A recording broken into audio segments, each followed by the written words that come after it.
Hi, I'm Tom Zimmerman from the EMDR podcast. This is step 4 of the 4 blinks approach to trauma, memory reconsolidation, and recovery.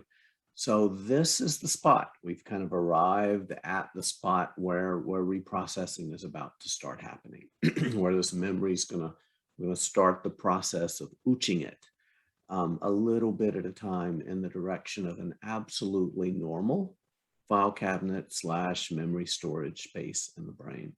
So let's review very, very quickly what we've done. We've helped the client develop a container. We've helped the client develop a calm scene.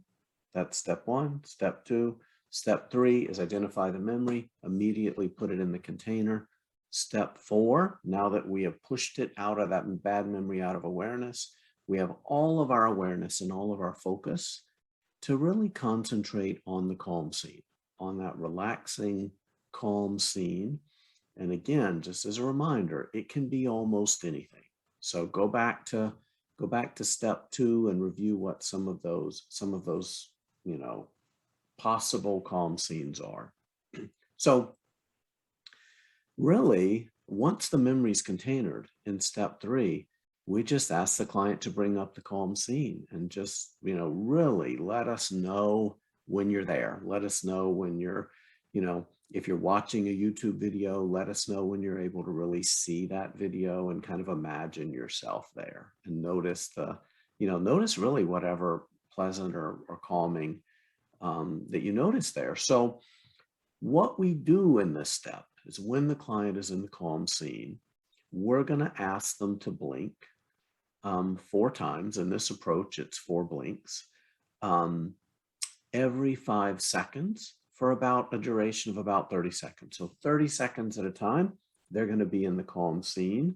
We're going to ask them to blink 5 times, 4 blinks each time. So they're going to start 5 seconds in, we're going to say blink, 10 seconds in, we're going to say blink, 15 seconds blink, 20 seconds blink, 25 seconds blink, up till we get to 30 seconds. So that's five different times, 5 seconds apart, where we're asking the client to blink. And they just blink 4 times, just like this, right? If your eyes are closed in your calm scene, you open them, blink, and you can go right back into closing them and go back into the calm scene. When in the calm scene, we do not want the memory to intersect at all. If for some reason that memory comes into awareness, we're going to want to work with the client in the very next, once we're through with this particular thing, and we're really not going to know until we check in on what their experience was in step 4. We're not going to know often whether they were able to stay in the calm scene, and that's what we're asking. So after these blinks, the series of blinks, we ask the client, how did that go, right? Or were you able to kind of really notice that calm scene? Did anything difficult come in?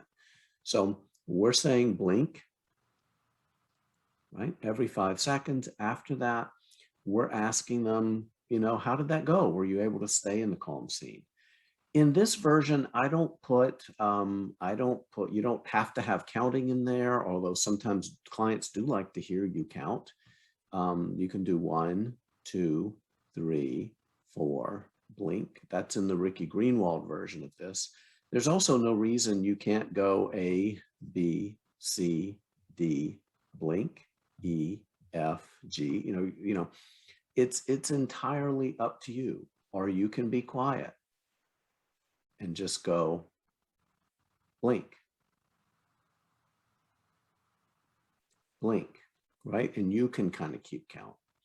So what is important is that the client load up this calm scene, and then we visually disrupt it with the blinks. We kind of just, disrupt their ability to maintain that deep concentration on that scene, and then we go right back in it. So there's something, this is in Flash the active ingredient. There's something about having this memory in working memory, but not in direct awareness, pushed out of direct awareness, loading up something, concentrating deeply on it, and then disrupting our concentration on it that seems to ooch that memory in the direction of an absolutely normal memory space. So, so there are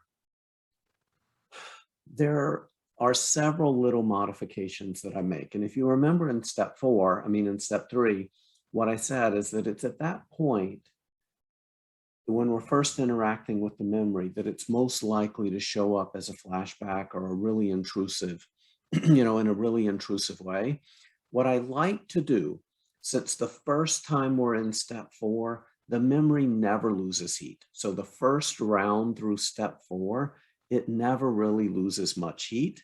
So what I like to do is repeat step 4. So before we go to step 5 and we check the memory, I want to do step 4 twice without checking in on the memory, just to give that memory a little bit of time to start cooling down.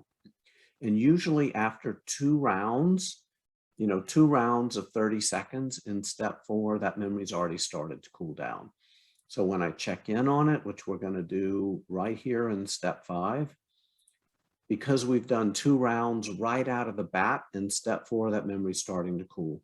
And then after that, all of this, until the SUDS is a 0, all we're going to be doing is loading up the calm scene, being in it, disrupting that calm scene. We're going to go to step 5, where we open the memory real quickly, check in on it, container it, push it out of awareness, go back to the calm scene. Most of what this is this teeter-totter back and forth of being in the calm scene, doing those blinks. Step 5, open the door of the memory, close it. Whatever it is that's distressing gets containered, pushed out of awareness, back into the calm scene, blinks, check the memory, step 5, close it. Whatever it is that's distressing goes into the container.